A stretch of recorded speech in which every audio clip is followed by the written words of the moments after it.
tēnā koutou e nā iwi. Kua hui hui mai nei ki tēnei wahi. Ki te kōrero, ki te whakaputa i ngā whakaro. Ka nui te koa.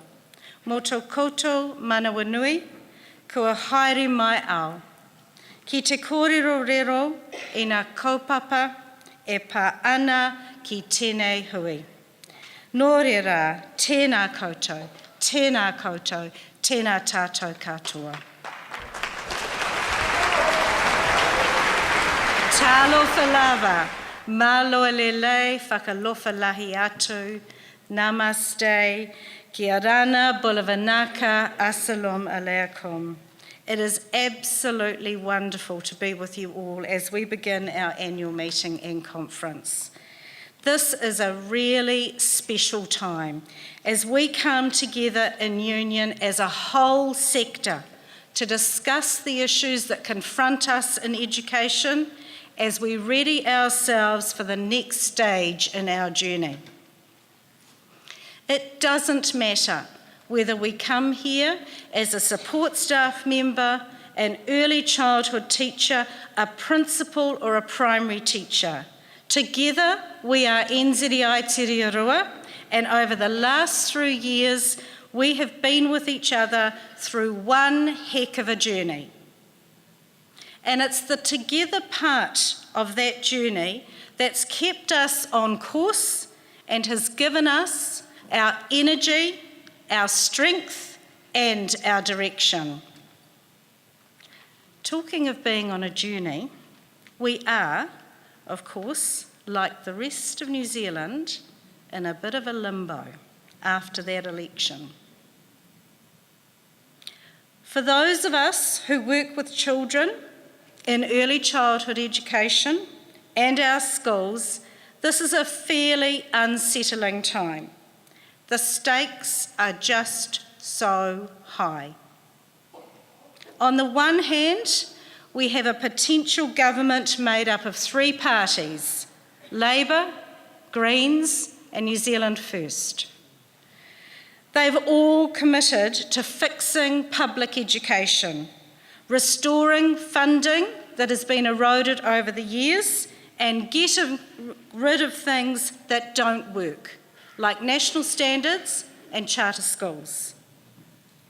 And on the other hand, we have National, which is negotiating with at least one of those other parties to form a government. So although we don't really know where this is heading, there is still hope. And it's said, when nothing is certain, everything is possible. There's a lot to be hopeful of, due to the fact that either New Zealand First or the Green Party are likely partners in any government to be formed, and both are brave and staunch advocates for quality public education. We've worked alongside both over the past 3 years, fighting for the better funding and support that schools and early childhood education need. For our part, we've endorsed their policies when they've been good, and we've welcomed the promises. Our message to those politicians at the negotiating table over this weekend and beyond is now is the opportunity to make good on those promises. In the meantime, our challenge is to stay true to our course and make sure that the good changes that the children of this country need to happen, do happen. And we've got a habit here of making things happen. I want to take a look at the last year. In just 1 year, the power of our collective voice and passion has propelled us to achieve huge wins, significant victories, both for our children and for the taonga that is public education. Together, we have seen the back of yet another attempt to undermine education and short-change our children through bulk funding. In November last year, our collective efforts forced the government yet again to relegate that stupid idea to the rubbish bin. We stood up for what is right and we won. And for that, I think we deserve a huge round of applause.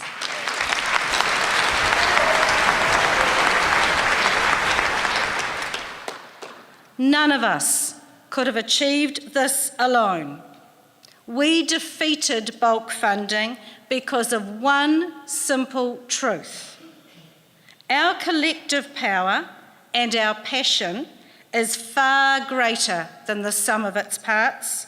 That's what being in union is all about. Together, the smallest amongst us has power. Together, our union is justice, is its power, and as all of us know, it works. We've achieved other great wins over this year. We've led the debate on teacher supply, on the crisis in schools and early childhood funding, and on the solutions that are needed to fix this. We've shown that national standards don't work, that charter schools are a rip-off, and that teacher workload is out of control and making our people sick. And we've led on pay justice. Thousands of our members are now well on the way to historic victories in equal pay. Education support workers have led that charge, and they're nearing the end of their 8-year battle for pay equity. Along the way, Kathy Power, Denise Tetzlaff, Mary Jones have found themselves thrust into the media spotlight as they've battled the Ministry of Education and in so doing set a new course for pay justice for us all. Kathy, Mary, Denise, we want to acknowledge your bravery and thank you from the bottom of our hearts.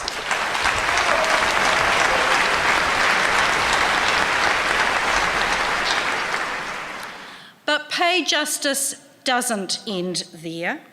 Teacher aides are following, with pay equity negotiations underway now, while other support staff and early childhood educators are very close behind. Friends, the days are numbered when women are underpaid and undervalued just because we're women. Equal pay is coming, and we are leading this next charge. Men working in those sectors will also benefit from a pay boost.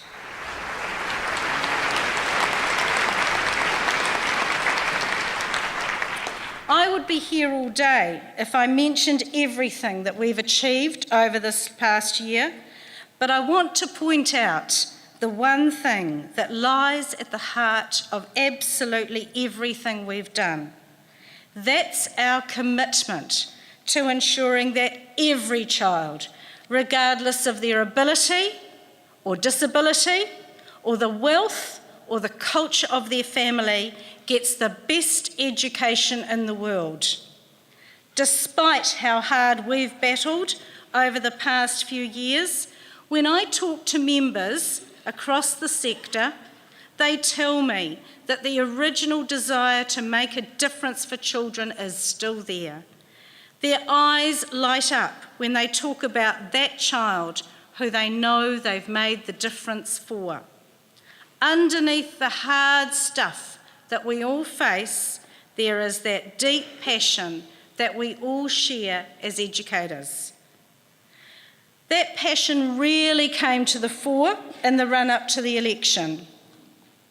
It's been an incredible campaign, and I'm proud of the role that NZEI Te Reo has played in it. Over the past few months, one of the key areas that we as NZEI have absolutely kept to the forefront of people's minds is a focus on education and a focus on children. We've reminded people what's really at stake when decisions are made about education, and that's the well-being, the learning of every child. We've put children and their rights at the centre of this election through our Vote for Me, Vote for Education campaign.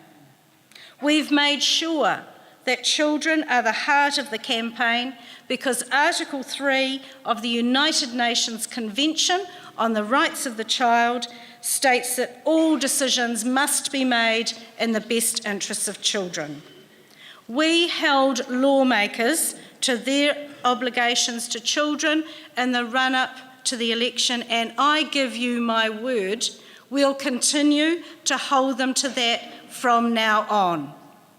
Because this is why we are here. This is why we do what we do. We're in this for children, and we're in this with children. He waka eke noa, a canoe which we are all in with no exception. So where do we take this waka? That's our challenge over the next few days that we're together. We've deliberately chosen the theme, Navigating Together, for this conference. Why? Well, while the election hasn't provided the certainty we wanted, it has nevertheless given us new hope that the goals we've been fighting for might be just that little bit closer to being real. But even if a new government is committed to restoring funding to our sector and doing what works for children rather than what works for politicians, we have a long way to go. The new government's task will not be small, and neither is ours. Thousands of children are missing out on the support they need to learn. Thousands more turn up to school every day too hungry to learn. Early childhood services are struggling to stay afloat after an 8-year subsidy freeze and a cut to funding for qualified teachers. Support staff have some of the most precarious work in New Zealand. Teachers are underpaid, undermined and demoralised, weighed down by policies thrown at them, including the abhorrent national standards and all that they entail. Our principals and teachers are under horrendous stress due to a lack of special education funding, lack of professional support and work-life balance. We have a teaching shortage that has now become a crisis. I don't need to tell you anymore. You are living it, you are breathing it. What I'm saying is that repairing the damage of the last 9 years is not going to be easy and it's not going to be cheap. Our task now is to take hold of the tiller, not to give it up. We must hold whatever shade of government we get to its promises and continue to fight against the policies not in the best interests of children and their educators. We must demand the absolute best for our children because they are worth it. This part of the journey begins right now. As I prepared for this conference, I was reminded that the Southern Cross has been used as a point of navigation for hundreds of years now. When I was a very, very young child, I remember my dad showing me the Southern Cross and how it can be located by its proximity to 2 bright stars called the pointers. However, what's not so well known is that the orientation and the position of the cross in the sky is constantly changing. During the night, the orientation of the constellation changes from upright to lying sideways to upside down. Both its position and orientation change over the course of the year. So at midnight on the 1st of April, it's upright and high in the sky. 3 months later, on the 1st of July, it's lying on its side in the southwest. And on the 1st of October, it's upside down and low in the sky. On the 1st of January, it's lying on its side in the southeast. Despite those changes, it has been used as a navigational tool by many. Tainui Māori saw it as an anchor of a great sky canoe. Wairarapa Māori saw it as an aperture in the Milky Way through which the storm winds escape.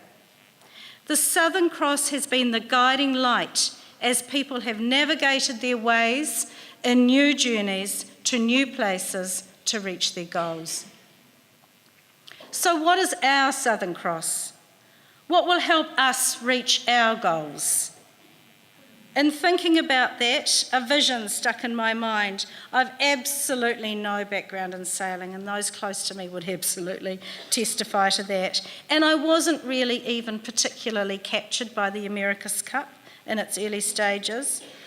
But as the days wore on, I became more and more interested in the racing and what was happening. I became interested for a few reasons.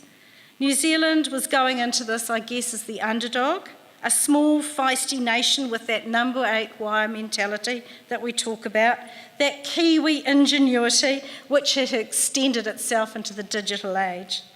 But I think mainly it was the way the team worked together, pulled itself back from adversity after a capsize and just got on with the job. The way they moved across the boat in unison or timed in such a way that they kept the balance of that boat and kept on moving forward, that was what captured my interest. Team New Zealand had to communicate with each other.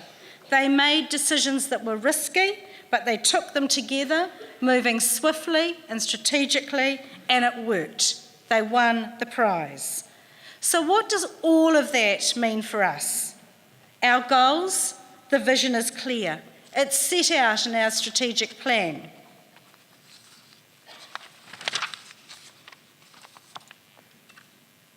NZI Te Reorua will lead the way education works for ourselves and our mokopuna. Advocate for public education. Get the best terms and conditions for our members and lead the profession. Achieving these goals means staying staunch, keeping our focus on children because they are our Southern Cross. We are guided by what works for them, not what works for politicians. Next year, that focus will remain sharp as we navigate 2 key pieces of work. After holding paid union meetings at the beginning of next term for our Ministry of Education members, we'll begin the major task of settling collective agreements for primary principals and teachers. I'm warning you now, this is a big deal. Teachers and principals are sick of seeing kids miss out on the education they deserve, but they're sick of being underpaid, undervalued, and overworked.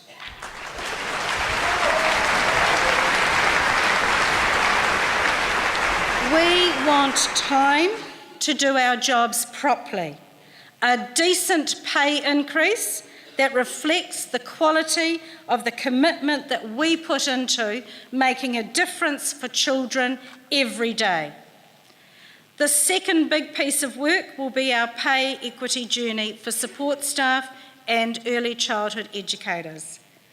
We're out to win this fight for pay justice, despite any government attempts to stymie us along the way. I need to say, none of this is for the faint-hearted. We will need to be determined, nimble, strategic, feisty, and in unison, together to make this happen. This whānau will need to stick together, and we will work with our friends and our allies to make these things happen. They will be our support crew on the side, and that's especially important for morale in the hard times. Sometimes our waka will struggle in rough waters, but our vision and our goal will remain the same. We will work strategically and we will work together moving forward towards that goal.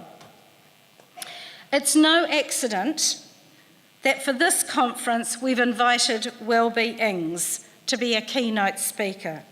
Many of you will know his book, Disobedient Teaching, and personally I've always had a soft spot for a bit of strategic disobedience, I have to say.